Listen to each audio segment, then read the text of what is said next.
அதிமுக பாஜக கூட்டணி கண்டிப்பா 2026 தேர்தலில் கண்டிப்பா நாங்க வெற்றி பெறுவோம் அப்படின்னு அவங்க சொல்லிட்டே வர்றாங்க, அமித்ஷா உட்பட. ஒவ்வொரு கட்சியும் ஒவ்வொரு கூட்டணியும் நாங்கள் தான் வெற்றி பெறுவோம் என்று சொல்லுதா. அது இல்லாம எப்படி சொல்ல முடியும்? நாங்க ஜெயிக்க முடியாது, ஜெயிக்க மாட்டேன்னு சொல்ல மாட்டாங்க இல்லையா? நாங்க தான் வெற்றி பெறுவோம் அவங்க சொல்றாங்க, அது அவங்களுடையது. ஆனால் தேர்தல் முடிவுகள் யார் தீர்மானிக்கிறாங்கன்னா வாக்காளர் பெருமக்கள் அவங்க தான் முடிவு பண்ணணும். அந்த விஷயம் பொறுத்த வரைக்கும் தமிழ்நாடு ஜனங்கள் பொறுத்த வரைக்கும் வருகின்ற சட்டமன்ற தேர்தலில் ஒரு நல்ல தீர்ப்பு, அதாவது இந்த தமிழக அரசு பொறுத்த வரைக்கும் முடிஞ்ச வரைக்கும் பல சிரமங்களுக்கிடையே, அதாவது நீங்க நிதிச்சுமை, ஒன்றிய அரசின் ஒத்துழையாமை, பல்வேறு இந்த சூழ்நிலைகளை பொறுத்த வரைக்கும் முடிஞ்ச வரைக்கும் அவங்க செஞ்சிருக்காங்க. சில குறைகள் சொல்ல முடியாது. அந்த அந்த ஓரளவுக்கு அவங்களுடைய தேர்தல் வாக்குகளை நிவர்த்தி பண்ணியிருக்கிறாங்க. அப்படி இருக்கும் பொழுது வருகின்ற சட்டமன்ற தேர்தலில் இருக்கிற இப்போ நம்ம திமுக தலைமையான கூட்டணி வெற்றி பெறுங்கிற நம்பிக்கை இருக்கு. இப்போ நாங்க வருகின்ற செப்டம்பர் 15ஆம் தேதி அண்ணா பிறந்தநாள் மாநாடு நாங்க வருஷம் கொண்டாடுறதா இந்த வருஷம் கொண்டாடுறோம். ஏன்னா இந்த தேர்தல் வருடம்னால 2020 சட்டமன்ற தேர்தல் வருடனால எங்களுடைய இயக்கத்துடைய அந்த கட்டமைப்பை வலுப்படுத்துறோம். இந்த தேர்தல் நேரத்தில் இருக்கிறனால நீங்க அந்த பூத் கமிட்டிகள் அமைக்கிறது செய்யறது, மண்டல வாரிய கிட்டத்தட்ட 7 செயல்வீரர் கூட்டம் வச்சிருக்காங்க. இன்னைக்கு திருப்பூர்ல கொங்கு மண்டலத்தை பொறுத்தவரை இன்னைக்கு திருப்பூர்ல பொறுத்த வரைக்கும் அந்த செயல்வீரர் கூட்டம் வச்சிருக்காங்க. இது போன்ற 7 இடத்துல 7 மண்டலங்கள்ல மண்டல கூட்ட செயல்வீரர் கூட்டம் வச்சிருக்காங்க. அது இந்த மண்டல கூட்டணங்கள்ல மாநாடு பொறுத்த வரைக்கும் மிகவும் சிறப்பாக நடைபெற வேண்டும்.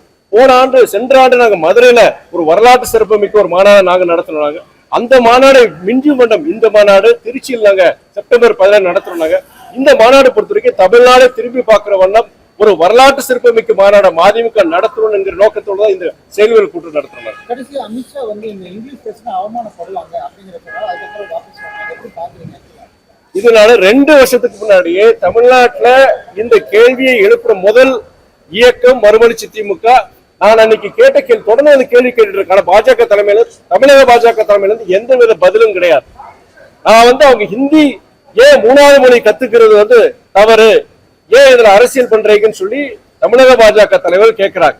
நான் அவங்ககிட்ட கேட்ட கேள்வி இப்ப இல்ல, 2 வருஷத்துக்கு முன்னாடி முதல் கேள்வி நான் தான் முதல் கேள்வி கேட்டேன். நான் நீங்க 3வது மொழி கத்துக்கூடாதுன்னு சொல்றீங்க. நீங்க அது 3வது எந்த மொழியா இருக்கலாம் வேணாம், ஆனா நீங்க இந்திய மொழிகள் தான் இருக்கணும், வெளிநாட்டு மொழிகள் இருக்கக்கூடாதுன்னு சொல்றோம். இன்னைக்கு உலகமயமாக்கல் பத்தி பேசுறோம், குளோபலைசேஷன் பத்தி பேசுறோம். நம்மளுடைய மாணவர்கள் இளைஞர்கள் இன்னைக்கு உலகம் முழுவதும் போறாங்க. நீங்க பல்வேறு துறைகளை ஆதிக்கம் செலுத்துறாங்க. அந்த ஆதிக்கம் எதனால செலுத்துறாங்க? ஆங்கில புலமை, அந்த இங்கிலீஷ் ஃப்ளூயன்சினாலதான் அந்த ஆதிக்கம் வந்திருக்கு. அது எப்படி வந்ததுன்னா அந்த இருமொழி கொள்கையினாலதான் வந்தது. ஏற்கனவே இன்னைக்கு பாத்தீங்கன்னா இன்னைக்கு ரொம்ப சேலஞ்சிங்கா போயிட்டு இருக்கு. இன்னைக்கு ஆர்டிபிஷியல் இன்டெலிஜென்ஸ் நிறைய புதிய இது வந்துருச்சு. அதெல்லாம் கத்துக்கிட்டாதான் நம்மளுடைய மாணவர்கள் இங்க கம்ப்ளீட் பண்ண முடியும். அப்படி இருக்க சூழ்நிலை 3வது மொழி ஒன்று கத்துக்கிட்டா அது மாணவர்கள் விருப்பத்தை விட்டுருக்கு. அது என்ன 3வது மொழி கட்டாயமா நீங்க கத்துக்கணும், அதுலயுமே இந்திய மொழியில தான் இருக்கணுங்க சொல்றது தவறு. எந்த மொழியாவது கத்துக்கும், அது மாணவர்கள் கிட்ட விட்டுருக்கு, மாணவர்களுடைய பெற்றோர்கள் கிட்ட விடுங்க சொல்றேன். இந்த இடத்துல ஒரு முக்கியமான கேள்வி நான் 2 வருஷத்துக்கு படி வச்சிருக்காங்க.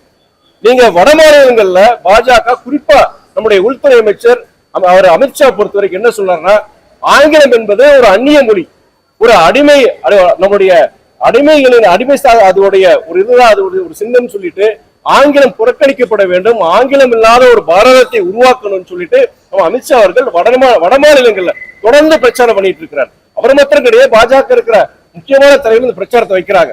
ஆங்கிலம் இல்லாத ஒரு பாரதத்தை உருவாக்க வேண்டும்.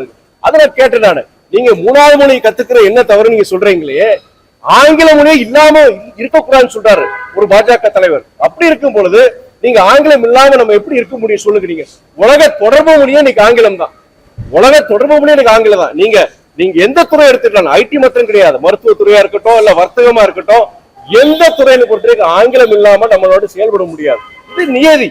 நம்ம தாய்மொழி தமிழ் மொழி இருக்கட்டும், ஆனா உலக தொடர்பு மொழி ஆங்கிலம் அவசியம். ஆங்கிலமே இருக்கக்கூடாது, நம்ம ஹிந்தி தான் வேணும்னு சொல்றது. இதுதான் நாங்க சொல்ற மொழியில இப்ப யாரு மொழி வச்சு அரசியல் பண்றாங்க, மொழியை வச்சு யாரு அரசியல் பண்றாங்கன்னா அவங்க பாஜக தான் பண்றாங்க. இதை நான் கிட்டத்தட்ட 2 வருஷமா நான் கேட்டிருக்கேன். நாடாளுமன்ற வளாகத்திலே நான் கேட்டிருக்கேன். இதுக்குண்டான பதில் தமிழக பாஜக தலைவர் இதுவரைக்கும் அதுக்குண்டான பதில் அவங்க கொடுக்கலாம்.